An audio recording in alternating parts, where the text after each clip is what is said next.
semuanya, kali ini saya mau menjawab pertanyaan-pertanyaan dari teman-teman yang di DM seputar kehamilan. Saya tidak bermaksud sok pintar, saya juga tidak bermaksud untuk menggurui, saya hanya ingin berbagi sesuai dengan apa yang saya alami. Ini sudah ada beberapa pertanyaan. Pertanyaan pertama ini dari Vera.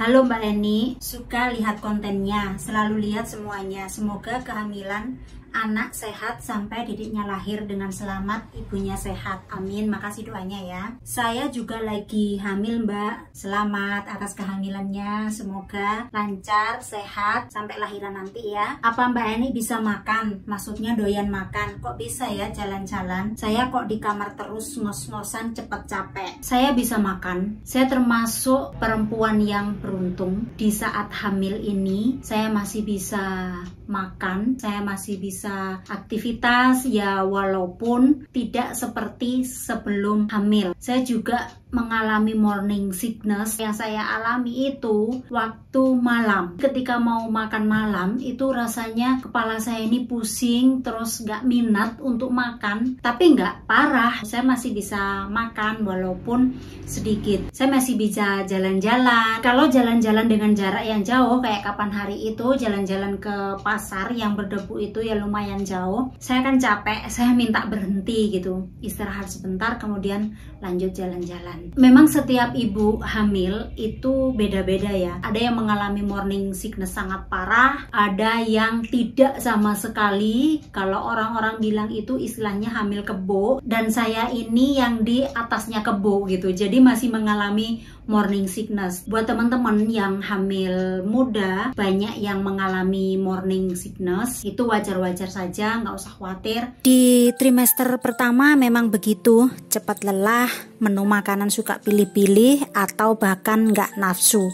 Aktivitas sudah mulai terbatas karena cepat capek, dan itu hal yang wajar karena hormon progesteron dalam tubuh meningkat dan adanya perubahan bentuk fisik, belum lagi perubahan emosional dan penambahan berat badan. Aktivitas sering terganggu karena adanya rasa nyeri di bagian tubuh, bahkan dalam keadaan tidur. Ibu hamil memang harus banyak istirahat. Nah, di sini ada tips supaya tetap semangat. Yang pertama adalah istirahatlah tiap kali merasa lelah. Yang kedua, hindari minum terlalu banyak beberapa jam menjelang tidur supaya tidak sering terbangun untuk buang air kecil.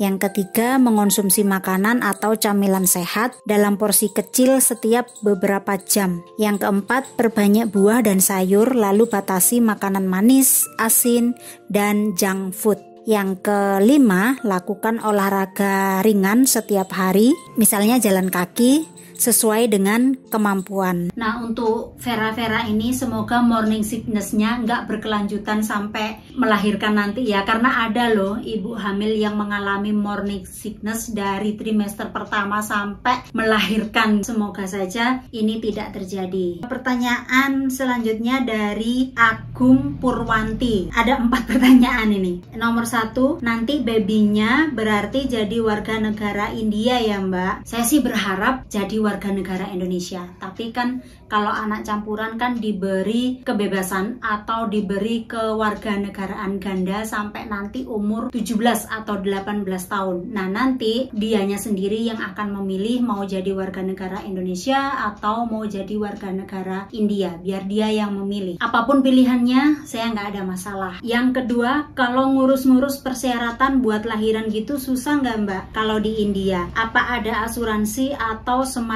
BPJS kesehatan gitu? Berarti ini pertanyaannya mengarah ke biaya lahiran ya. Kalau suami pekerja kantoran atau misalkan karyawan di sebuah perusahaan gitu, dia akan dapat asuransi untuk istrinya. Jadi kalau ada istrinya melahirkan, itu nanti dibantu perusahaan separuhnya. Jadi 50%. Kecuali kalau lahirannya di rumah sakit pemerintah, itu gratis teman-teman, nggak dipungut biaya. Pertanyaan yang ketiga, Mbak Eni pengennya anak cowok atau cewek? Dikasih anak cowok atau anak cewek sama saja. Sebenarnya saya pengen punya anak cewek, tapi kadang juga pengen anak cowok. Nah, gimana tuh? Masih bingung kan? Oke, nomor 4, kalau di India apa ada tradisi kayak di Indonesia? Misal 4 bulanan, 7 bulanan, terus nanti kalau udah lahiran ada gunting rambut dan lain-lain. Ini sudah pernah saya bahas di video saya saya hamil itu ya, mengenai 4 bulanan dan 7 bulanan. Di sini itu tidak ada tradisi 4 bulanan, 7 bulanan, itu tidak ada. Terus gunting rambut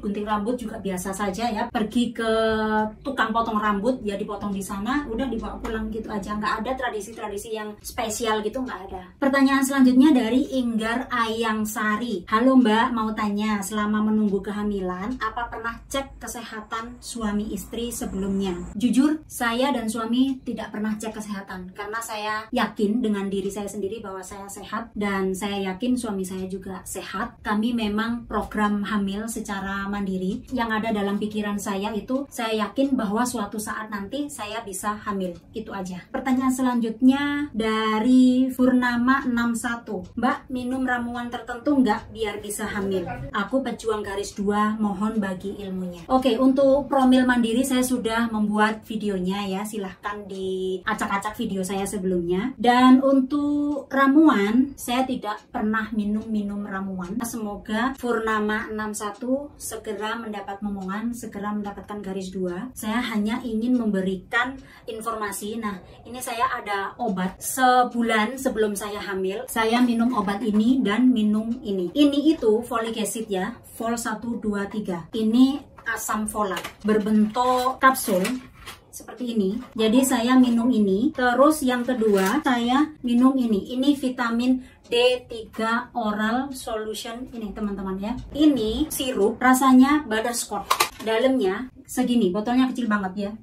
Ini saya minum seminggu sekali. Kalau yang ini sehari sekali ya. 2 obat ini yang saya konsumsi. Pas waktu saya konsumsi ini, sebulan kemudian saya hamil. Jadi sebelum-sebelumnya saya nggak konsumsi ini. Pertanyaan selanjutnya dari Safa Mariam. Pernah morning sickness nggak? Kayaknya aku lihat Mbak Eni kayak hamil kebo. Nggak berasa kayak hamil, tetap lincah. Saya bukan hamil kebo teman-teman. Saya masih mengalami morning sickness, tapi nggak parah. Morning sickness saya itu pada malam hari. Tadi sudah saya jelaskan, kalau saya habis makan gorengan atau makan makanan yang berlemak, itu muntah. Oke, pertanyaan selanjutnya dari Anti. Mbak Eni, memangnya apa yang menyebabkan Mbak Eni lama untuk hamil 8 tahun? Dan apa usaha yang Mbak Eni lakukan? Mohon dijawab ya Mbak. Ini yang tidak diketahui oleh teman-teman semua ya, karena saya tidak pernah sharing.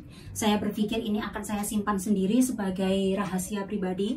Tapi karena banyak banget teman-teman yang nanya tentang promil, ternyata banyak banget para istri di luar sana yang benar-benar ingin mendapatkan momongan, benar-benar ingin segera garis 2, minta doanya semoga cepat nular gitu.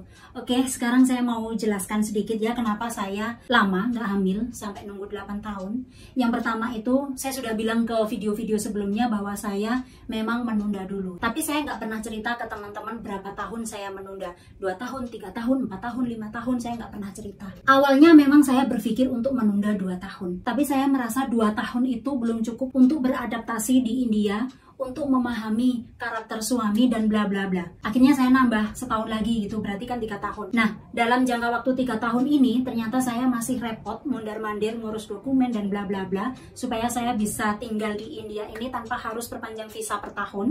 Jadi saya ngurus OCI, dan waktu itu jujur kerjaan suami saya bukan kerjaan yang punya gaji yang banyak. Keluarga suami juga bukan dari keluarga yang kaya, bukan dari keluarga yang mapan. Otomatis gajinya harus dibagi-bagi, apalagi saya di sini juga nggak bekerja gitu. Saya mikir lagi, oke, saya bilang tahun ini menunda lagi, nabung dulu gitu. Akhirnya 4 tahun berjalan, 5 tahun berjalan, kami punya rencana yang lain. Nah, saya punya rencana untuk menetap di Indonesia. Jadi harus mengumpulkan uang, harus punya tabungan untuk nantinya pindah ke Indonesia. Karena harapan saya dari awal, saya pengennya itu hamil ketika saya sudah menetap di Indonesia. Di tahun ke-6 sudah punya tabungan, tapi kami masih merasa belum cukup untuk dibawa pulang ke Indonesia, menetap di sana. Karena menetap di Indonesia pun harus punya tempat tinggal, harus memikirkan nanti suami kerjanya apa di sana, dan bla bla bla. Akhirnya di tahun ke-7 kami sudah benar-benar ingin menetap di Indonesia. Makanya waktu pulang ke Indonesia tahun lalu itu, suami kan sudah ngurus ITAS, itu saya sudah benar-benar positif banget untuk menetap di Indonesia. Bahkan barang-barang saya sudah saya minimalis yang di Indonesia India. Sebagian saya kasihkan ke orang, sebagian saya simpen kalau untuk suatu saat nanti berkunjung ke India lagi, terus sebagian saya bawa ke Indonesia. Jadi memang benar-benar rencana itu menetap di Indonesia. Tapi ada suatu masalah yang mengharuskan kami berdua balik lagi ke India. Makanya waktu itu saya balik ke India buru-buru. Jadi beli tiketnya itu dadakan banget. Padahal rencana saya menetap di Indonesia saat itu mau program hamil. Ternyata Tuhan berkehendak lain. Nah, karena rencana sudah berantakan, nggak bisa menetap di Indonesia pada saat itu, harus balik lagi ke India. Akhirnya udah diskusi lagi. Sekarang udah di sini lagi, konsentrasi lagi, nabung lagi. Saya bilang ke keluarga saya yang di Indonesia, ibu saya juga berpesan, ya udah nggak apa-apa, kamu program di sana aja setelah dari sini, maksudnya dari Indonesia ini gitu, cepet-cepet program. Begitu balik ke India, pikiran saya kan masih nggak bisa konsentrasi gitu. Dalam hati saya ini masih kecewa, dalam hati saya ini masih belum ikhlas gitu, karena yang sudah direncanakan dari tahun-tahun yang lalu pengennya menetap, begitu rencana udah mateng, udah pulang, udah positif mau menetap di sana, ternyata ada sesuatu yang mengharuskan kembali lagi ke India. Itu rasanya kayak sampai sekarang pun kalau dibilang kecewa ya kecewa, tapi ya mau gimana lagi, itu sudah kehendak Tuhan ya. Mungkin ini adalah waktu yang terbaik. Dan akhirnya sampai tahun ke-8 pernikahan ya, baru tahun akhir kemarin itu bulan Desember, saya diskusi dengan suami, ya udah kalau gitu konsentrasi aja dulu di sini aja dulu, yuk program hamil. Saya tanya, bagaimana, apakah kita nyoba secara mandiri atau kita pergi ke dokter gitu. Katanya suami, ya kita coba yuk pergi ke dokter gitu.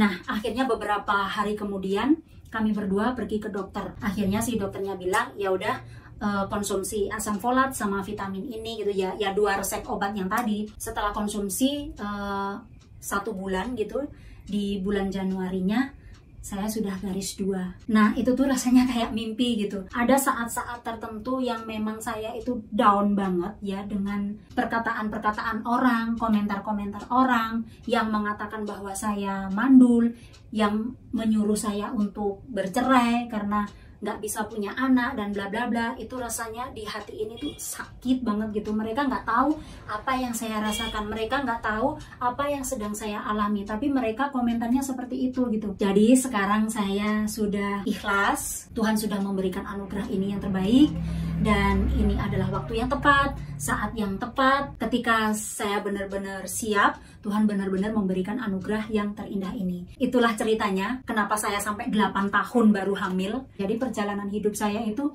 sudah begini, nggak lurus begini teman-teman. Pertanyaan selanjutnya, apa ini? Saya nggak bisa baca ini. Ekienambe, kayak gitu dah pokoknya. Mbak Eni, selama hamil di India, apakah pernah ngidam makan makanan asli Indonesia dan yang dijual hanya ada di Indonesia? Selama ini saya belum pernah ngidam, makan apa aja masuk. Tapi selama hamil ini, menu masakan India itu serasa aneh di lidah saya. Jadi serasa nggak nafsu dengan makanan India.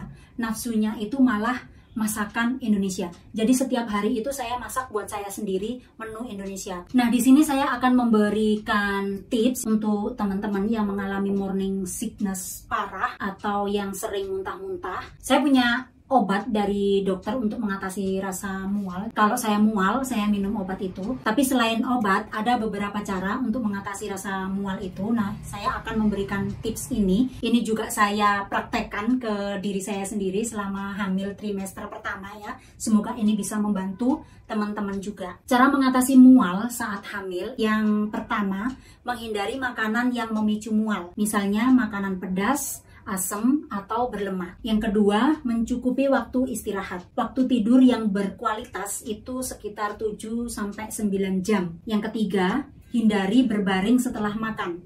Jika ingin berbaring, sebaiknya beri jarak selama 1,5-2 jam setelah waktu makan ya. Terus yang keempat, mengatur pola makan. Cobalah untuk makan dengan porsi lebih kecil namun sering. Usahakan memilih makanan yang kaya akan protein, rendah lemak, serta mudah dicerna. Cukupi juga kebutuhan vitamin dan mineral dengan mengonsumsi buah dan sayur. Ini ada beberapa pilihan buah yang bagus untuk ibu hamil. Misalnya pisang, alpukat, dan anggur. Terus yang kelima, melakukan relaksasi. Cobalah mempraktekkan beberapa teknik relaksasi ya. Kalau tidak bisa yoga, paling enggak bisa menarik nafas dalam-dalam dan menghembuskannya perlahan secara berulang. Menghirup udara segar di pagi hari, mendengarkan musik, atau melakukan pijat hamil agar menenangkan pikiran dan meredakan gejala mual. Yang keenam, mencukupi kebutuhan cairan tubuh. Minum setidaknya 2 liter air per hari. Bisa juga minum minuman jahe hangat. Yang ketujuh, mengatur sirkulasi udara di rumah. Usahakan udara dalam ruangan tetap sejuk. Bisa memakai pendingin ruangan